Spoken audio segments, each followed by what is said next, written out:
Aujourd'hui, nous allons voir le rapport de revenus de YoNumérique en octobre 2022, donc les revenus publicitaires avec Ezoic Ads. Donc, comme vous pouvez le voir, des revenus publicitaires en baisse de 27%, ce qui est principalement dû à une baisse des visites de 23% et aussi à une légère baisse du revenu pour 1000 visites, du donc EPMV en anglais ou on peut dire RPMV en français.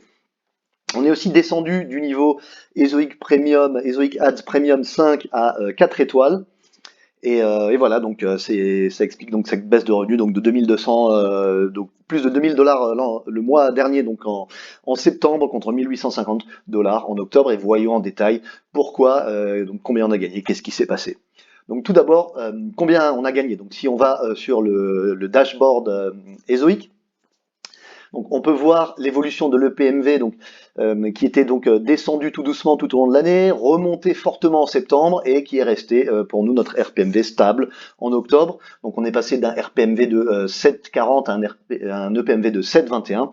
Donc c'est une baisse très légère et qui est principalement due en fait à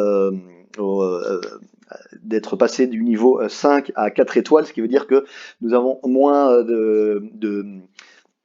de publicité qui paye cher. Donc c'est principalement pour ça qu'on a une baisse de PMV. Et actuellement, cette baisse de PMV est plus faible que ce à quoi on s'attendait en étant rétrogradé du niveau 5 étoiles au niveau 4 étoiles. Donc pour ce qui est de l'EPMV, on est plutôt content. Voilà, donc maintenant si on regarde les gains, effectivement, donc en septembre on avait gagné, hop, si on va voir plus bas, on a le compte. Donc en septembre on avait gagné 2350 $ quasiment, et là 1850 $ en octobre, donc 500 $ de moins.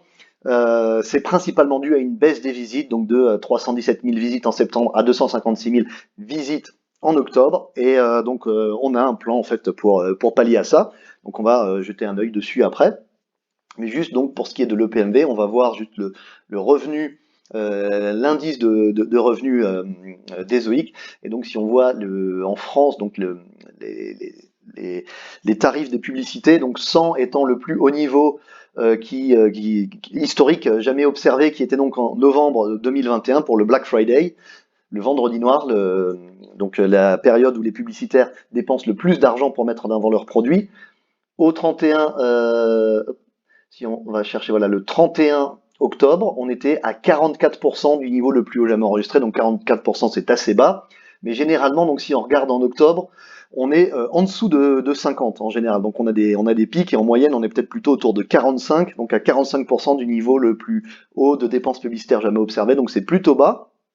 Et malgré donc ces taux plutôt bas, on a un EPMV qui est parmi les plus hauts qu'on ait jamais eu. Donc ça, c'est grâce à Ezoic Ads, à leur technologie, donc qui recherche les publicités qui payent le plus pour le contenu qu'on a sur nos sites automatiquement et sans qu'on ait rien à faire, parmi toutes les régies publicitaires qui existent. Donc à la place de se cantonner à une régie publicitaire qui ne peut que nous vendre les publicités de ses clients, nous on a accès donc à la place de marché où toutes les régies publicitaires sont en compétition, et celles qui payent le plus et celles que Ezoic Ads affiche sur nos sites. Donc malgré des dépenses publicitaires généralement faibles sur ce mois d'octobre, donc elles sont même légèrement plus faibles qu'en septembre, on a envie de dire, quand on regarde ce graphique. Et ben malgré ça, notre PMV est resté très haut, plutôt haut. Donc le seul problème en fait pour nous ce mois-ci en octobre, c'est les visites qui ont plongé, principalement à cause de la mise à jour Google de septembre. Donc si on retourne voir un peu ce qui s'est passé historiquement. Donc en septembre déjà, on avait une baisse très forte de trafic par rapport à août. Donc à août, on a eu 380 000 visites, en septembre 317 000, et maintenant en octobre seulement 256 000. Donc ça baisse, ça baisse, ça baisse. C'est dû à la mise à jour Google de septembre. Et donc ce qu'on a fait en fait, c'est qu'on a demandé à notre Publisher Success Manager, donc la personne qui est dédiée en fait à s'occuper de notre compte, chez Ezoic. Donc on lui a demandé de nous faire un audit SEO. Donc l'équipe technique d'Ezoic nous a fait un audit SEO. Voilà, donc ils nous ont rendu un petit document super sympa. Donc ils ont analysé notre contenu, ils ont analysé ce qu'on a, et ils nous ont donné des clés. Donc on a implémenté ça. Tout d'abord, en fait, on n'a pas assez de EAT, donc l'acronyme qui veut dire expertise, autorité et crédibilité. Donc ce qu'on a fait, c'est qu'on a fait revenir, par exemple, à propos de l'auteur, les petits cadres en bas de nos articles en tout cas, donc les articles qu'on a écrits nous-mêmes. On a fait revenir ce cadre, on l'avait enlevé pour que nos pages soient plus légères parce qu'on disait que ça sert à rien. Mais en fait, donc c'est important pour les moteurs de recherche, donc on a fait revenir sur les articles que nous on a écrits. On est en train de chercher une solution pour les articles qu'on s'est procurés par des auteurs externes. Donc on va voir ce qu'on peut faire, ce qu'on peut faire là-dessus. Voilà. Mais en tout cas, donc on a fait revenir ça. Ensuite, ce qu'on a aussi fait, puisque ce qui marche bien aussi, c'est d'avoir des FAQ, donc des foires aux questions à la fin des articles. On a demandé à notre expert SEO qui travaille pour nous à temps plein, à la place de mettre à jour les articles avec du contenu au milieu de l'article, on lui a demandé de ne faire plus que ça, donc simplement rajouter une question, des questions-réponses à la fin des articles les uns après les autres, et donc on met tout doucement à jour les articles les uns après les autres pour éventuellement aussi attraper des places dans les résultats de recherche Google. Et les gens recherchent aussi ceci. Voilà. On a fait ça. Ensuite, ce qu'on a fait aussi, donc nos URL, en fait, pour des raisons pour que ce soit plus simple de faire des rapports, en fait, de mettre, de connecter les articles en langues différentes qui sont sur le même sujet, on utilisait la même URL. Juste une partie pour la langue qui change.